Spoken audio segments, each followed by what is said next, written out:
خان کے دور حکومت میں جن صحافیوں کے اوپر کارروائیاں ہوئی، جن کو پکڑا گیا، مارا گیا، آپ ذرا ان کا ایک لائن کے اندر نام تو لکھیں۔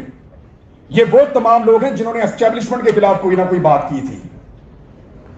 جو اسٹیبلشمنٹ کے خلاف بولا اس کو مار پڑی، اس کا پروگرام بند ہوا۔ جو اسٹیبلشمنٹ کے اگینسٹ کیا اس کے خلاف کارروائی ہوئی۔ آج بھی یہی ہو رہا ہے۔ کہتے ہیں حکومت کو جو مرضی کو، ہمیں کچھ نہ کہو، ان کے بارے میں بولو، کیوں وہ چھوتے ہیں، وہ آپ آسمان سے اتر کے آئے ہیں؟ بھئی جو بات ہے وہ تو ہونی ہے نا۔ اب تو لوگوں کی آنکھیں کھل رہی ہیں، یعنی ہمیں بہت بڑا، ہم دھوکے میں رہے۔ میں سیریسلی آپ کے سامنے کہہ رہا ہوں، اور بار بار ایسا ہوا کہ ہمیں لگا کہ یہ چیزیں جو دکھائی جاتی ہیں یا یہ چیزیں جو ہم جانتے ہیں شاید یہ ایسے ہی ہے، لیکن بہت گھنونے چہرے سامنے آئے ہیں، بہت سارے حقائق ہمیں پتہ چلے ہیں۔ اب ایک دوسرے کا مذاق اڑانے کی بجائے اصل مسئلے کی طرف آئے۔ آپ سب کو بھی اسٹیبلشمنٹ نے مارا تھا، ہم سب کو بھی اسٹیبلشمنٹ مار رہی ہے۔